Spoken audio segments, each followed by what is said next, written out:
Hare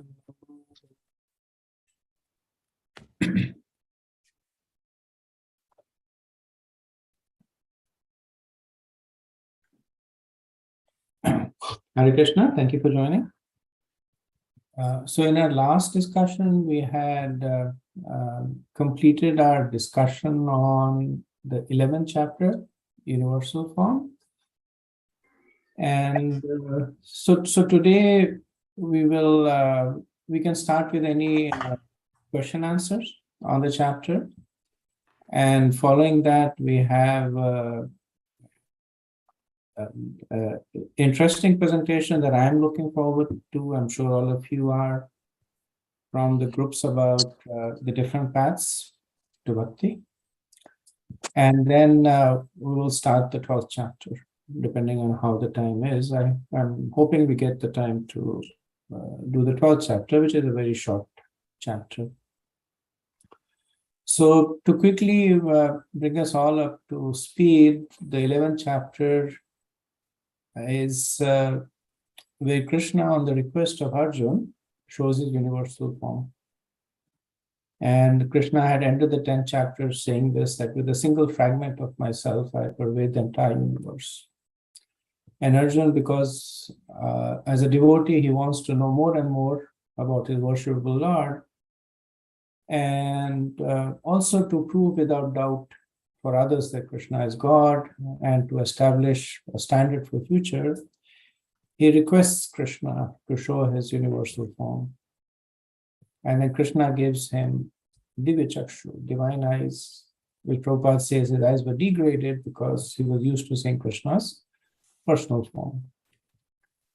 And then there is the main part of the chapter are the descriptions of the universal form, Sanjay describing what Arjuna saw, Arjuna describing what he sees, the Vishwarup and the Kalarup, Krishna giving a sneak preview before shows the universal form.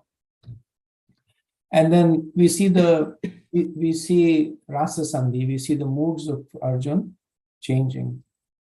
That initially he was situated in Sakhya Aishwarya, and then amazement when he sees Krishna's Vishwarupa, and then it turns to fear when he sees Krishna's Kalrupa, seeing all the personalities being killed. And then he requests Krishna to withdraw his universal form. And then Krishna shows his four-armed Vishnu form and the two-armed form, saying that, assuring Arjuna, may you now be peaceful. So the concluding section of the 11th chapter is the impetus into the 12th chapter. And we'll discuss that when we have the discussion on 12th. So we can open up and see if there is any questions or comments, spend a few minutes on discussion, and then go on to the team presentations.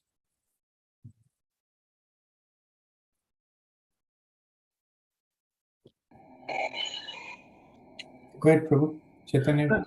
Hare Krishna, Prabhu. I think in the group also we had a lot of discussion back and forth, saying is Vishwarup a spiritual form or a material form?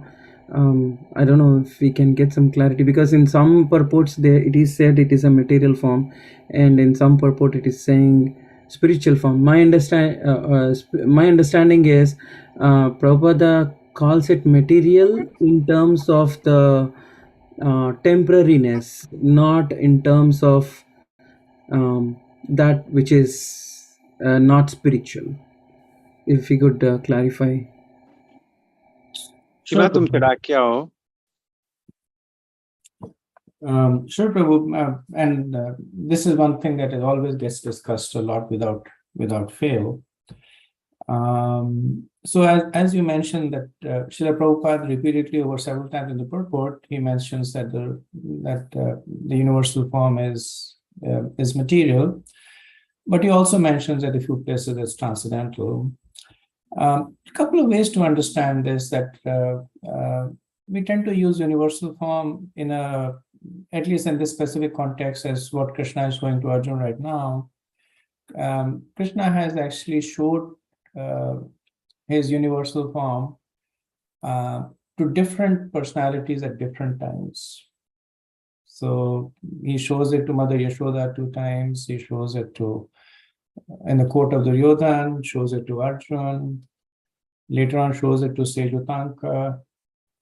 In the Srimad Bhagavatam, there are actually 5 descriptions of the universal forms, and they're all slightly different from one another. Just like Krishna's, the whole material world is Krishna's external energy. So when we say that it is material, then it's material because we look upon it as material. But it's Krishna's external energy. Krishna is spiritual. His energies are spiritual. Krishna is non-different from his energies. Prabhupada makes this point that the material world becomes material because we look upon it as something that we enjoy separately from Krishna, and otherwise everything becomes spiritual.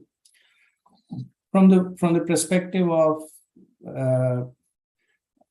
whether this invokes the so Srila Prabhupada at one point calls this as a godless display of opulence, because it does not evoke the devotion, the love that the devotee has for the Lord, and because it is manifested in the material world, so it is considered as material. Sometimes it's called transcendental because it is linked to Krishna, but essentially because it is linked to the material world, it's predicated on the material world. It's called material. Prabhu, if I may have a follow-up on that one. So, if we are saying because it manifested in material world, we are saying material, then Lord Rama appeared on this material world, Lord Krishna appeared in this material, like the Earth planet. Maybe I cannot call it as a material, I don't know, but they have appeared on the Earth planet. Even Vaman Dev had appeared on the Earth planet. So those we cannot call them as material incarnations, right? So I'm kind of you're right, we cannot. So even we are manifested in the material planet, right? So even we are not material, we are spiritual. Yeah. But if you look at the description of the universal form, what does it contain? It contains the planets, it contains the different material aspects.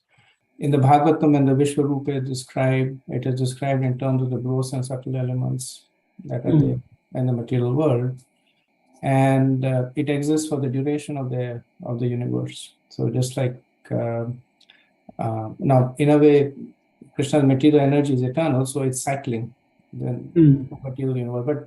But the universal form exists in the duration of the material world. So in that context, Srila Prabhupada will emphasize more than once that it's a material manifestation of the Lord. You won't find people taking shelter of the universal form. Right? So in the second canto of the Bhagavatam, the universal form is described as dharana ashraya. So there it is described as people who are strongly materialists, but want to link with the Supreme Lord. So through matter, they see the Lord. So there the universal form is described as the sun and the moon are his eyes, the rivers are his veins, the mountains are his bones, the forests are the hairs in his body. So it's not that the forests are the hairs on the body of the Lord, but the idea is that when one look at forests, then one thinks that this is the hairs on the body of the Lord. So it's dharana. It's dharana, right?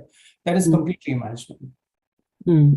Then later on, it is described as tattva ashraya in the third canto. It is described tattva ashraya, where the universal form is described as the cause of the Visarga, as the secondary creation. That how, as the universal form developed, the demigods appeared, the gross elements appeared, the subtle elements appeared. So there it's more factual. It's actually the basis of the material world. That the secondary creation is actually done by the growth of the universal form. And then the third way, which is experiential. The first two are theoretical, the third is experiential, is what Krishna shows to Yashoda, Mai, or to Arjuna. And if you delve deeper into it, there are other, Chaitanya Mahaprabhu showed this universal form to Vetashaya. So there are other manifestations also. So the way that I process it, and I would recommend that it's an option for you to take also, that Srila Prabhupada has simplified this for us. Right? In simplified form, he says that the universal form is material to show to Arjuna his opulence and his all-pervasiveness. Right? If we accept it in that, it becomes relatively simpler.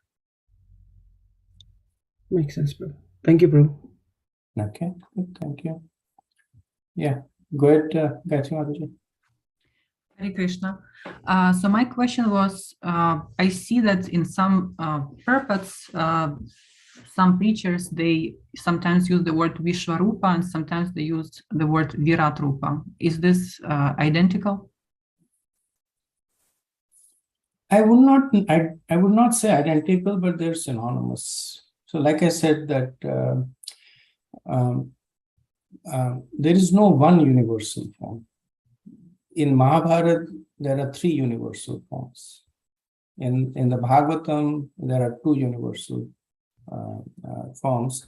So the Virat Roop is generally used to denote the existence of the material universe within Krishna's form. So there are two ways in which matter is seen with respect to Krishna. One is seeing Krishna within the matter, and the other is seeing matter within Krishna. So when the Virat Roop is spoken about, it's basically spoken about the form in which the entire material creation exists within Krishna. Vishwarupa is the universal form that is described in the 11th chapter. So they're synonymous in the sense that rather than looking at the terms itself, you would probably have to see the context in which it's used before you make a determination that what specific aspect of the universal form is being spoken about. Okay, one more question. If we take the Paramatma, I think you mentioned last class that Vishwarupa is the form which is contemplated by those yogis who meditate on Paramatma. So how is Paramatma similar or different from Vishwarupa? Is there any similarity? There is, I hear your question. So what the yogis, what they meditate upon is the Paramatma of the universe. Right? So the reason that the universe exists is because the Lord is present in it as the super soul. Right? And the name of that super soul is Garbhodaksha Vishnu. Right? As Garbhodaksha Vishnu, he is the super soul of the universe.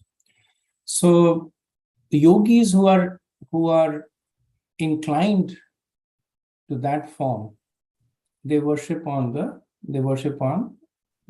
universe, the Paramatma of the universe. There are yogis who also meditate on Shodaksha Vishnu. So Shodaksha Vishnu is Krishna within each atom. So super soul of the existence. Every atom in our heart, Krishna is there as Shodaksha, Vishnu. So they are both considered to be Paramatmas. They're actually in the Bhagavatam, it explains there are 3 Paramatmas. And depending on the inclination of the yogi, they will meditate on one of them, either one of them, and that's where the destination goes. It's free will, their choice. Does it have any connection to Vishwarupa, to what Arjuna saw in the chapter Does number? not happen. That is, the Paramatma is the personal form of Krishna, no connection. Well, connection in the sense they're all Krishna's form, but man coming from Krishna, but Paramatma is completely spiritual, eternal, spiritual, Vishnu Tattva, emanations from Krishna. Is Paramatma eternal? I mean, I've seen. I mean, I've heard that Paramatma, for example, in the spiritual world, does not exist. He does not exist in that form, but he is Vishnu Tattva, right? So so if you look at the emanations from Krishna through the various stages, so they appear from the Chaturvyuha, and finally the Paramatma appears. So the 3 Paramatmas that sustain the material world, in themselves, they don't exist in the spiritual world, but they are eternal because the material world is eternal. So there is no time, even though the material world is cycling through creation and destruction, but it is eternal. It is always there. So they're always there. Like the example Prabhupada famously gives is the sun rising and setting. So one may think that the sun has set, so the sun is gone, but it's risen somewhere else. Right? So that way, the personalities are eternal. They're manifesting at different places. Okay, so Why this argument cannot be used for Vishwarupa? Like we are saying that Vishwarupa is eternal because this world gets created and destroyed. Yes. If you want, you can use that argument if it makes you happy. Okay. Also, Chaitanya Charan, he made such an argument in his article that this form is imaginary. However, we discussed that it was a real form. So that's what I said, that it's difficult for me to address extracts from different without understanding the full context. So there is the dharana ashraya, right? I spoke. There is a form of the universal form that is in the imagination of the meditator. So there is no real basis of it. The form that I explained, that it's described in the 2nd canto. That the eyes are the sun and the moon, the hair is trees, etc. So that's dharana ashraya. That is imagined by the yogi, who's trying to transcend from matter to spirit. The universal form that is described in the 11th chapter, that is real, because it's what is described, that it's not just that Arjun was seeing it, Sanjay was seeing it, all the demigods were seeing it, so they all couldn't be imagined. Now Krishna can do anything he wants, but the matter of fact is that when he showed the universal form, then all the living entities who were qualified were seeing the same form, right? So that indicates that the form was real. It is temporary. It is material. Okay, so I'm going to move on to Bhakti Vinod Prabhu. Hare Krishna Prabhu. Gayatri Mataji asked my question about the imaginary form. It's clear. Thank you. Thank you, Prabhu. Okay. Rajiv Shan Prabhu.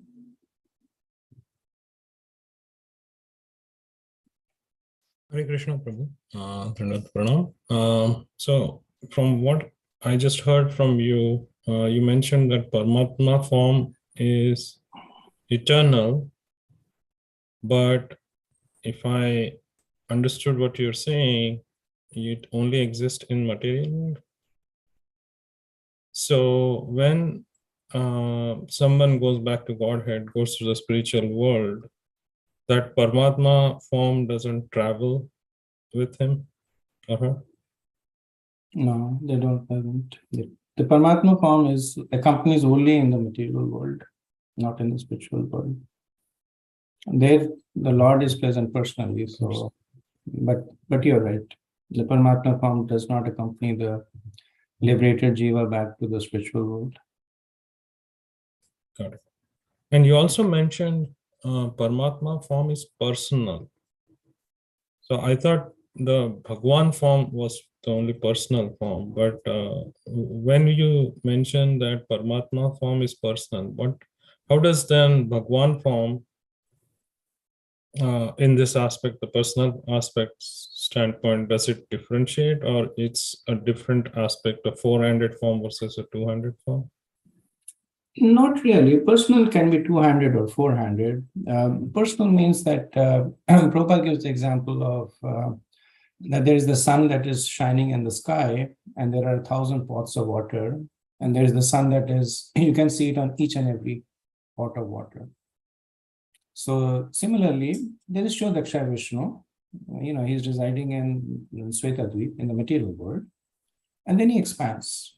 And he expands and accompanies everyone. So he's definitely personal. The only impersonal form of Krishna is the Brahman form, right? Otherwise, Garbhodaksha, you can see the personalities, right? There's stutis, there are personalities. Garbhodaksha Vishnu, the three Paramatmas are Karnodaksha Vishnu, Garbhodaksha Vishnu, Shodaksha Vishnu. So they're Vishnu Tattvas, they have their abode, they have their consorts, they have their weapons, they have their ornaments. That's as personal as you can get. Got it. And just a corollary to that, so is the Virat Roop, all of the forms of Virat Roop, the 5 different forms that you mentioned, they're all Vishnu Tattva then? Because they are forms the Virat Roop is not considered to be Vishnu Tattva, right? That was the beginning of the discussion. The Virat Roop is considered to be material. That Vishnu Tattva means that it not only becomes spiritual, it becomes the personality of Godhead. So the Virat Roop is existing on the material universes, so it's considered to be material. Thank you, Prabhu. Okay, so we'll take 2 more questions, and after that, stop. Yeah, go ahead, Jai Prabhu. Hare Krishna, Prabhu. Dandavat Pranam. So let me see if I understand this right. So there is just one Karnodakshayi Vishnu for the entire, in entirety, there's just one Karnodakshayi Vishnu. There are as many Garbhodakshayi Vishnus as there are universes. And obviously, Shirodakshayi Vishnu is present in every atom. That's correct, right? That is correct. Okay. Thank you, Prabhu. Right. Okay, Chaitanya Prabhu. Hare Krishna Prabhu, this is more from the preaching standpoint. Even in the not the devotee community, but immediate relatives and all, they give quite a lot of importance to the Virat Roop or the universal form. So is that to let them know that it's a material, when you say it's material form, they take it like a they become very defensive. So is this a better way to say that you cannot have a personal relationship with a universal form, and that's why you should look for Krishna or Bhagavan form, where you can have a personal relationship? Is that the only basis or like the crux of the matter where we can convince them, or do you suggest any other That's definitely one of the main topics of the conversation you can have with them. The other is that and the reason why Krishna showed his universal form is to show that matter is within him, right? So if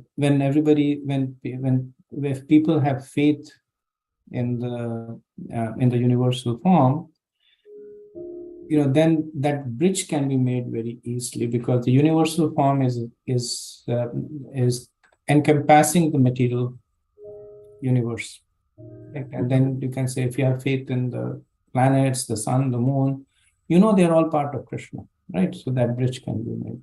That's the journey that Krishna is taking Arjuna between the 10th chapter, 11th chapter, and before he comes to the 12th chapter, which is the point where your making becomes valid, that you can't have a loving relationship with a philosophy, which is the 10th chapter, or you can't have a loving relationship with Krishna's creation of the material universe, right? But you can have a loving relationship with the person. Yeah. That's how it goes. Okay. Thank you. Thank you.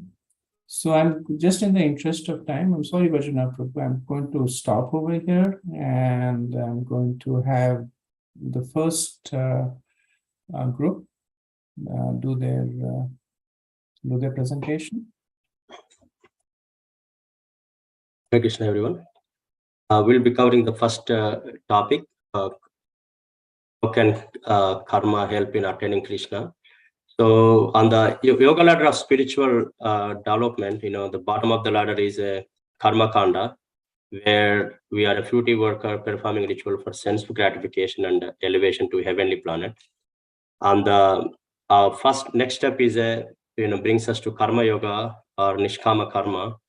And what is karma yoga? Karma is which consists of material activities subject to a reaction and binds us with each act. And yoga means that connects with our links with the Supreme, and is a process of self-liberation. So without yoga, karma is an entanglement. We suffer the consequences of our activities and they become binding. So the lives of karmis lead to aimless, chaotic activity, even directly to the hell. So the only way to way out of this is to bring in yoga.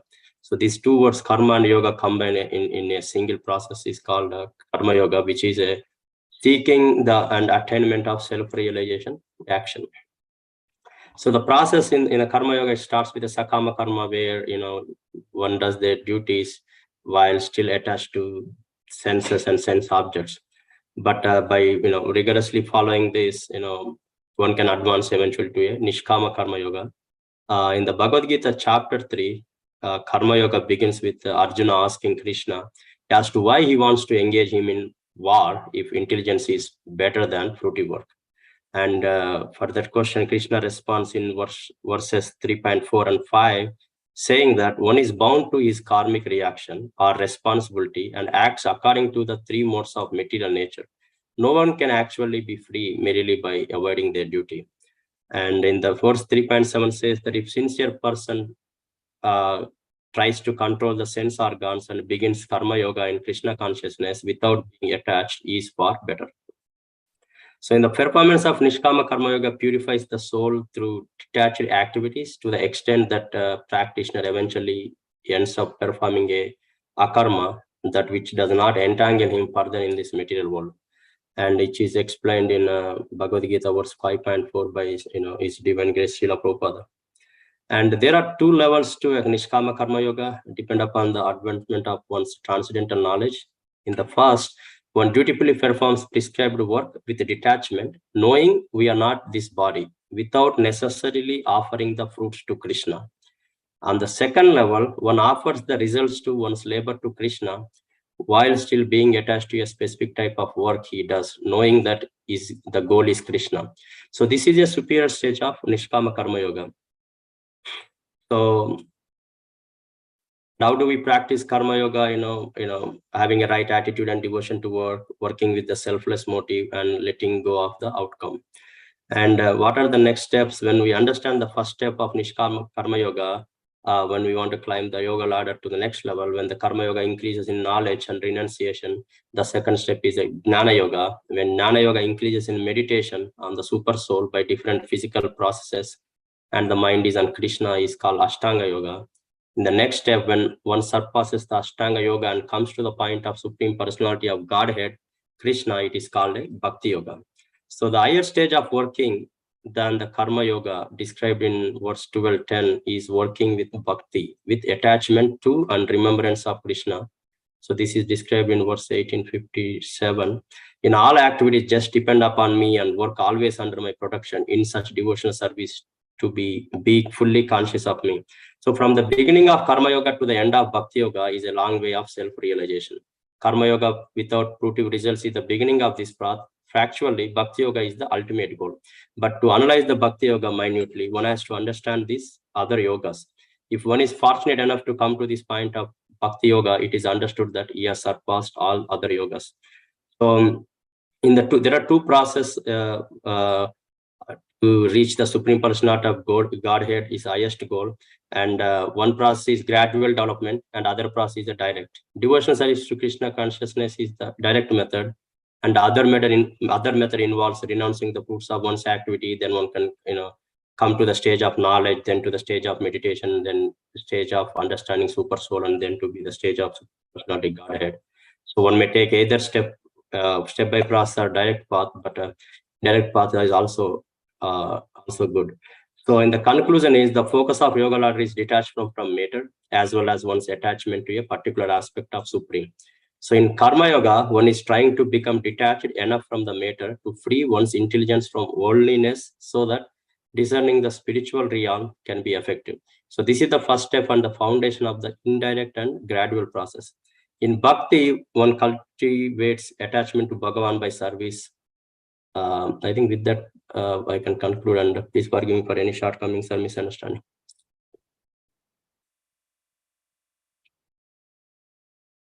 Thank you, Prabhu. Very comprehensive. I also liked the way your group had also talked about the two kinds of karma yogas. Prabhupada, of course, in the Bhagavad Gita, Prabhupada will always focus on the second kind, where you make Krishna the center. But for the sake of philosophical completeness, the first part also needs to be understood, which is working with detachment. Thank you, Prabhu. Let's move on to group number 2.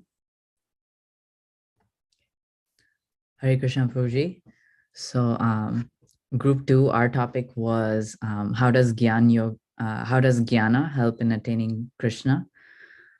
So for our presentation, actually Vamsi Gopal Prabhu actually mentioned quite a few common points. We also use the yoga ladder as a reference. So yeah, basically for our presentation, we used Srila Prabhupada's purports, lectures, and then we used the text from Bhagavad Gita 2.48 to 49, 3.40 to 41, 12.12, and 13.13. And we also supplemented articles and other essays from Rumpad Maharaj's website and His Grace Chaitanya Charan Prabhu's book, Gita for Daily Enrichment. So again, I also would like to talk about the yoga ladder. So at the very basic stage, we see the Karma Kanda stage, which is basically the fruitive worker performing rituals for elevation to heavenly planets. And in the Karma Kanda stage, one is regulated in their sense gratification, but in accordance with scriptures. On the second stage, we have the Karma Yogi who renounces the fruits of his labor. In the third stage, which is our topic, we have the Gyani Yogi who renounces the fruits of activities and pursues knowledge regarding the Brahman aspect of Krishna.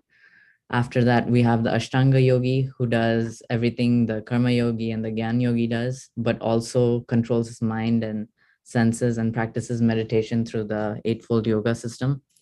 And finally, we come to the Bhakti Yogi who engages in devotional service to the Supreme Lord. So yeah, I just wanted to bring this to our attention again so that we can understand that Gyan Yoga is just one aspect of attaining Krishna. And in Srila Prabhupada's lecture, Srila Prabhupada defined Gyan Yoga as the soul's journey of knowledge into understanding the absolute, More specifically, it involved renouncing the fruits of labor and trying to understand the Lord through a philosophical process. So basically to understand what is Brahman and what is not Brahman. Verse 12.12 elaborated on this point. Krishna says, if you cannot take to this practice, then engage yourself in the cultivation of knowledge. Better than knowledge, however, is meditation, and better than meditation is renunciation of the fruits of action. For by such renunciation, one can attain peace of mind. In this purport, Srila Prabhupada was describing how there are two kinds of devotional service. One is the direct method and one is the indirect method. The direct method is Krishna consciousness, basically how we know it and learned it from Srila Prabhupada. And the indirect method is the gradual process, or basically going through the yoga ladder, basically cultivating knowledge, meditating, coming to the stage of understanding super soul, and then ultimately coming to understand the personal feature of the Lord. So Srila Prabhupada was explaining also how for those who are not able to follow the process of Krishna consciousness or the direct method, it is better to go through the process of trying to cultivate knowledge, because by knowledge, one can slowly come to understand his real position. And in this case, Gyan Yoga helps us understand the Lord through the Brahman aspect.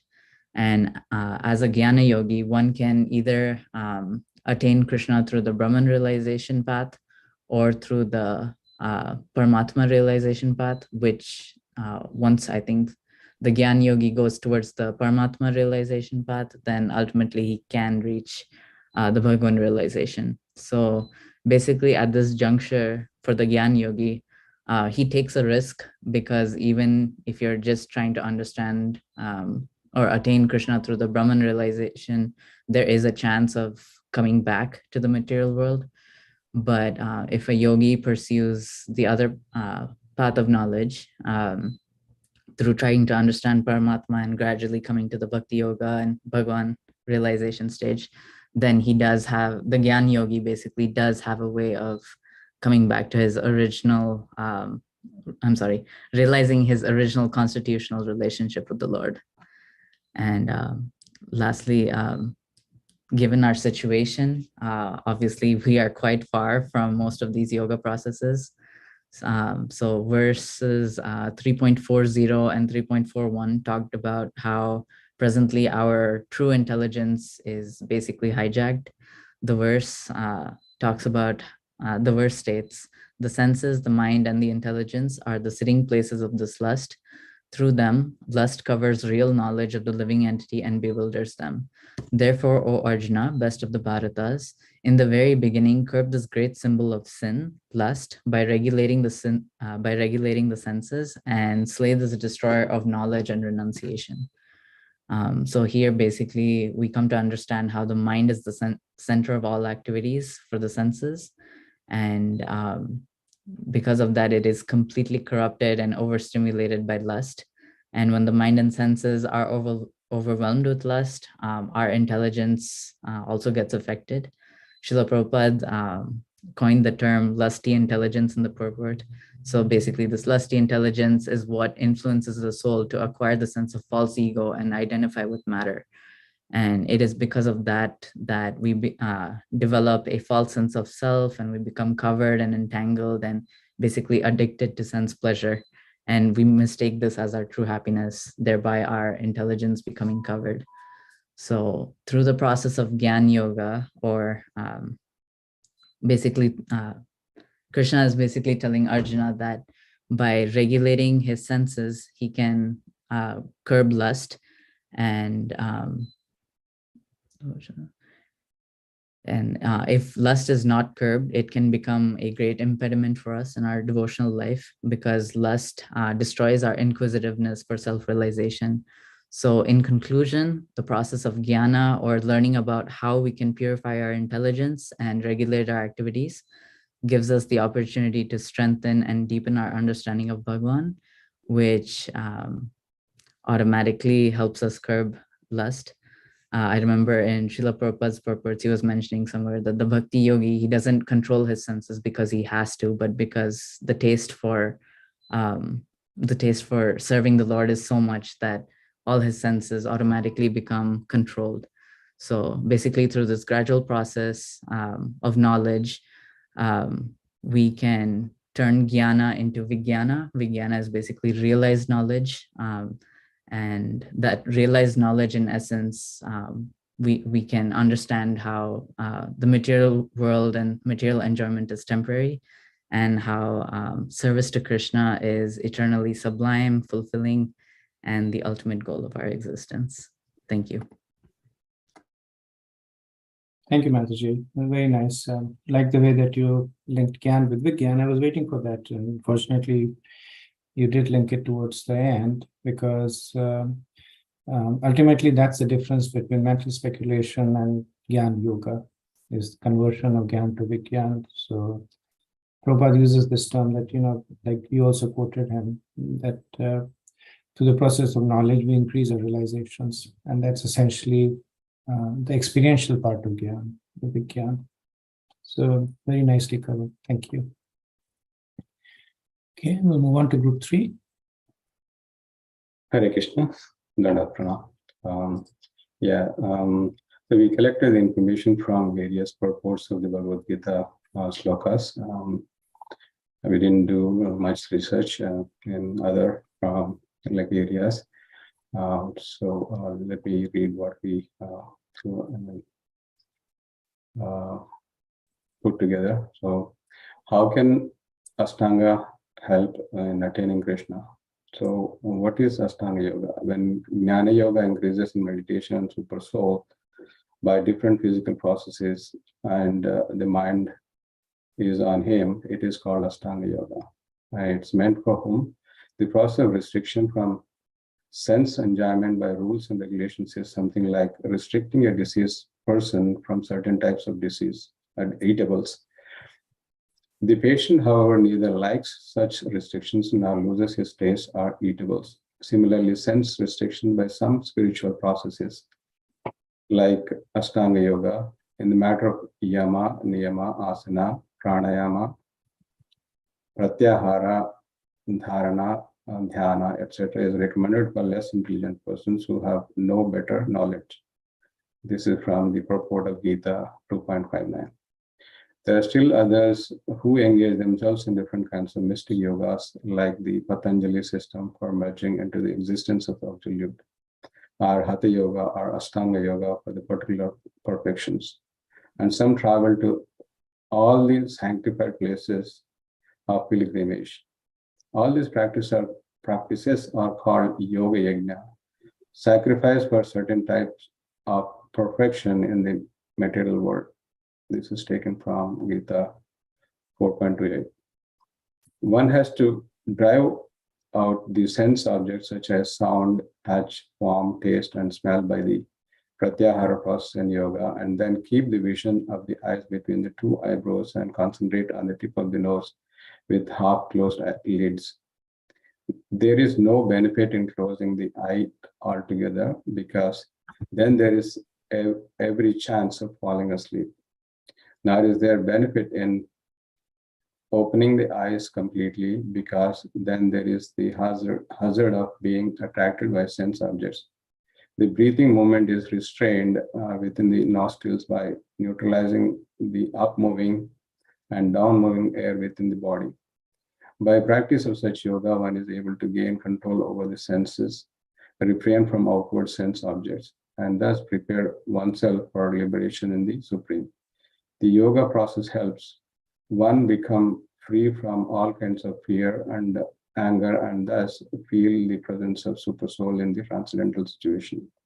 This was from Gita, purports of Gita text 5.27 to 8. And finally, no one can understand the Supreme Personality of Godhead by executing Karma Yoga, Jnana Yoga, or Astanga Yoga, or any other yoga independently. By these yogic methods, one may make a little progress toward Bhakti Yoga, but without coming to the stage of devotion service, one cannot understand what is the personality of Godhead. This is from purport of 9.2.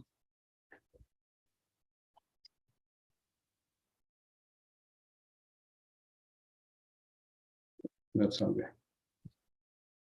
Thank you, Prabhu. Thank you for the clarification. So we'll move on to the last fourth group. Hare Krishna Prabhuji, Dandavat Pranam. We have how can bhakti help in attaining Krishna? So the definition of pure bhakti as given in Bhakti Rasamrit Sindhu 1:11, Anya Vilasita Sunyam Gyana Karmadi Anavrittam Anukulena Krishna Sulenam Bhaktir Uttamam. So the cultivation of activities that are meant exclusively for the pleasure of Sri Krishna, or in other words, the uninterrupted flow of service to Sri Krishna, performed through all endeavors of the body, mind, and speech, and through the expression of various spiritual sentiments, bhavas, which is not covered by the jnanas and karma, and which is devoid of all desires other than aspiration to bring happiness to Sri Krishna, is called Uttama Bhakti, or pure devotional service. Pure devotional service is uninterrupted and unconditional. Bhakti Yoga means devotional service unto the Supreme Personality of Godhead, Sri Krishna. The ultimate teaching of Bhagavad Gita is to perform bhakti. Yoga ultimately means Bhakti Yoga. All the other yogas, namely Karma Yoga, Jnana Yoga, Ashtanga Yoga, are ultimately meant to converge to reach the highest path of Bhakti. Bhakti Yoga focuses on developing our loving service to the Supreme Being.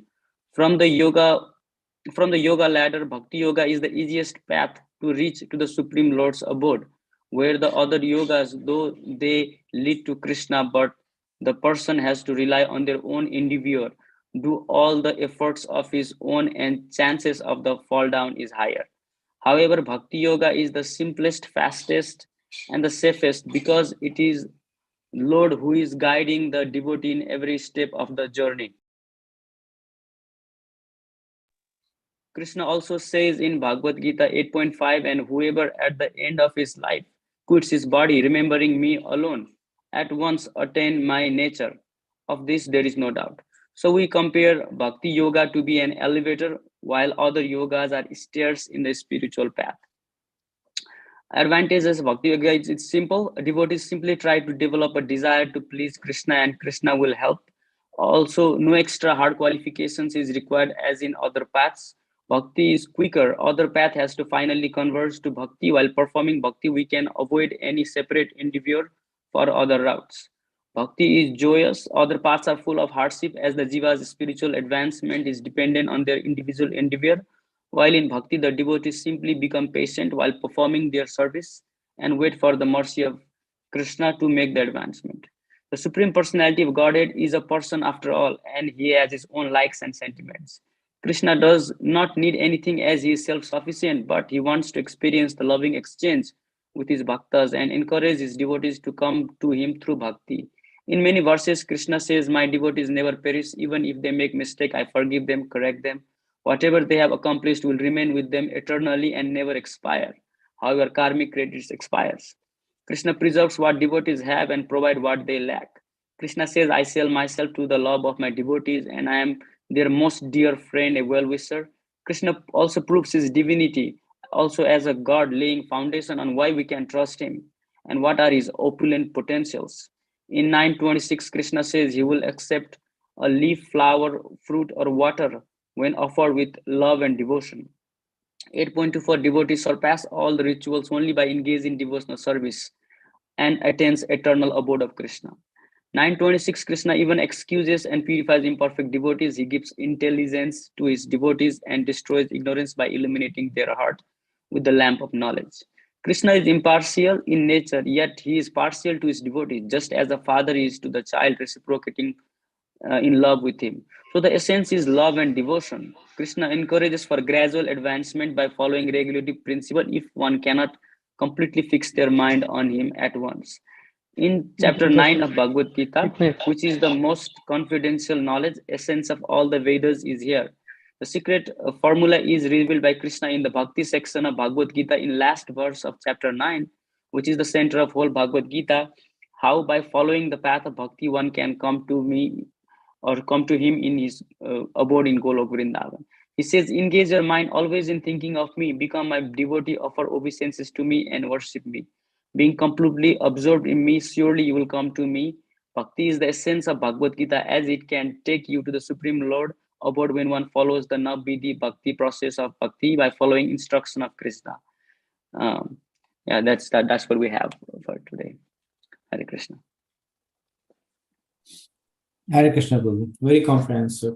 And as usual, devotees, they become more inspired when they speak about the process of bhakti because it's also experiential. So thank you very much. So we have about 10 minutes left. And what I'd like to do is to start the 12th chapter. And we'll go through the initial part of the chapter, and then we'll finish it in the next discussion, which will also be the ending of the module 2 of the Bhagavad Gita. So we'll finish the 12th chapter, do any Q&A over there, and any exam-related question we can do. And then the week after that, we'll start with the third and last module of the Bhagavad Gita. So let me share my screen.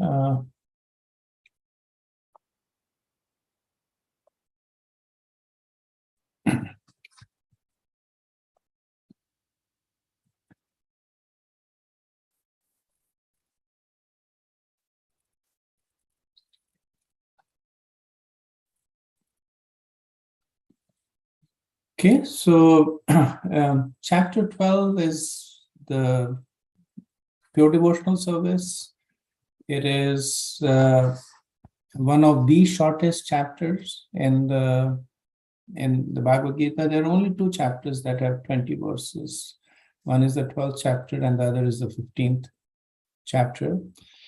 And pretty much after this, all the chapters are very short chapters, with the exception of 18th chapter, which is 78 verses. But all the other chapters are short chapters, 26, 35, tend to be on the shorter side. So the connection with the 11th chapter is that we see at the end of the chapter that Krishna successively reveals his 4-armed and 2-armed form, and then glorifies the 2-armed form. In fact, he glorifies all his forms, but he specifically glorifies his 2-armed form. Now, Arjuna has seen the Vishvarupa, and he's now anxious to figure out how does the universal form relate to the personal form. Right, in 10th and 11th chapters, Arjuna heard about Krishna's opulences and pervasiveness, like how he manifests in the universe. He supports it, he destroys it. So Arjuna now wants to hear more about his own position, because he was not very attracted to the universal form of Krishna. So he wants to also know, where do I stand, right? And that will be actually the opening question of the chapter. So like I said, small chapter, 20 verses, but very potent, very powerful, especially the middle 5 verses, 8 to 12. So the first 7 verses, Krishna will establish that bhakti is superior to impersonalism. Then the section 2, which is commonly known as the yoga ladder. And the 5 verses talk about the progressive stages of bhakti. And the last section is basically a list of qualities that endears a devotee or a practitioner to Krishna. So we'll complete the first section, and other 2 sections we'll do next week. So in the first opening verse, Arjuna asked this question, that which is most superior, that your personal form or the impersonal form? And like I said, the reason that he asks is because he is attracted to the personal form but not the impersonal form. And he asked Krishna to make it discipline. Now he's worried that did I do an offense? That am I a fallen devotee?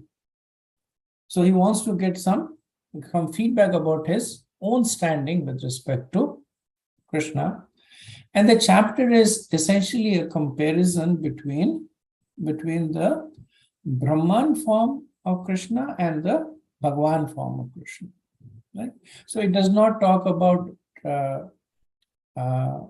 Mayavad, does not talk about Shunyavad, does not talk about Vikarmis or Karmis, because they are, from Krishna's perspective, they are not even registering on the scale of transcendence, right? They're basically doing something and going somewhere else. But he's essentially comparing his Brahman form with his personal form. And Krishna, in the second verse, he will immediately answer the question without any ambiguity, right? So he will say that bhakti is better than karma and gyan. And then among the types of bhakti, ananya bhakti is the best. So ananya bhakti essentially is uninterrupted. So same, but it's bhakti, but ananya bhakti. Right? Other types of bhakti are bhakti is mixed with karma or gyan or astana, so or even material desire, sakam. But Krishna says of all the kinds of bhakti, ananya bhakti is the best. Now, Arjun may ask that if one is absorbed in bhakti and Krishna is recommending ananya bhakti, how does that person survive in the material world? Because the material world has the jiva has a material body, he needs material sustenance. How will such a person survive? Right? So Srila Prabhupada, in the purport, he answers this implicit question, and he says there are two ways that this aspect is addressed. One is that they live for the bare necessities of life. So they do engage with the material world, but minimally. And the second is, even that interaction, they dovetail to spiritual practices. And so this is the conduct of those who are following spirituality. So following this, the question then comes that Krishna, you have glorified your personal form. What about the impersonal form? So Krishna says that those who worship my impersonal aspect, they reach the destination, but with great difficulty. Why? With great difficulty? This he explains in 3 verses, 3, 4, and 5. Why with great difficulty? So he uses this verbiage, that by controlling the various senses and by being equally disposed to everyone, such persons engaged in the welfare of all at last achieve me. Right? So if you break down this verse, what he is saying is, first they need to develop complete equanimity. Equanimity means being equal to all kinds of duality, right? Equally disposed to everyone, engaged in the welfare of everyone, fully controlled in the senses. Control in the senses means you're equal to material disparity, heat and cold, etc. So first they need to develop this complete equanimity. Now what does Krishna say is, they need to do it. Correct? So he does not say, I will help them do it. So the effort is all on them. Third aspect is, which is more implicit, it's against the nature of the soul. The nature of the soul is to be very active in the senses, right? Satchit Anand. Anand is a state of bliss, exhilaration. The senses are fully engaged. Whereas the path that Krishna is recommending requires, right from the beginning to the end, control of the senses. And then Krishna says that at last achieve me. So at last means after a lot of effort, many lifetimes, lot of trials and tribulations, they achieve me. And then in the 5th verse, Krishna says that to make progress in that discipline is always difficult for those who are embodied. Right? 2 times he says klesho, that it is troublesome, and dukham means that it will give trouble. Why? Because Krishna is making the point that this is embodied souls. So embodied souls are those who are forced to accept a body because of karma. When they accept a body, with it there is the material senses. With it also is the material desires. Now in the previous verse, he said that the senses and the desires all need to be subjugated, right? He talked about equanimity. Now he's saying that it is difficult for the embodied souls, right? So that is why it is a long and difficult journey. Now one might say that even devotees have to control their senses, but there's a difference. Devotees control their senses by diverting it, not by stopping it. But in this process, the focus is on stopping the senses. And then in verses 6 and 7, which concludes this section, Krishna once again glorifies the position of the he contrasts the impersonalists with the devotees. Right? He says that those who worship me, giving up all their activities unto me. Right? So now you notice, he does not say giving up all their activities. He's saying giving up all their activities unto me. Right? So you perform your activities, but give it unto Krishna. Then he says, and being devoted to me without deviation, engage in devotional service. So what does engage in devotional service mean? All the senses are engaged. So all the activities are performed, all the senses are engaged, and then Krishna says, and always meditating upon me. So all the thought process and the desires are engaged. Having fixed their mind upon me, O son of Pratha, for them I am the swift deliverer. Now who is delivering? Krishna. Right? For the impersonal, he said that they have to do whatever is needed, but here he is saying, I am the swift deliverer. Now Krishna is expecting some effort from the practitioner, but he is also taking the ownership of delivery. Right? So we see that the body, the mind, the senses, and even the soul are engaged in Krishna. It's easy and natural.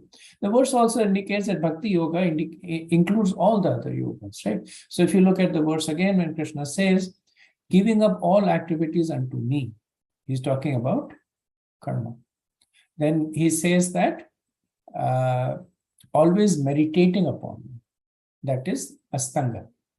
Having fixed their mind upon me, that is Gyan, right? And without deviation engaged in devotional service, that is Bhakti. So this also indicates that Bhakti includes karma, Gyan, Astana, and everything else. So right at the beginning, Krishna has established the superiority of Bhakti. Now Krishna will talk about the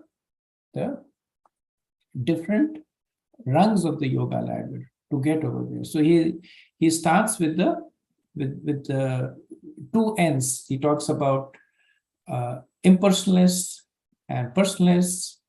Now he will talk about the ladder that leads one to the highest destination, which is what we will discuss next week. If you have any questions, hold on to them, write them down. When you finish the chapter next week, we can have a discussion. So we'll stop over here. Thank you very much. And thank you once again for the presentations. I really liked them. to the point, and also speaking a lot about the essence, the philosophical essence. I really liked all the presentations. Thank you for the effort. Thank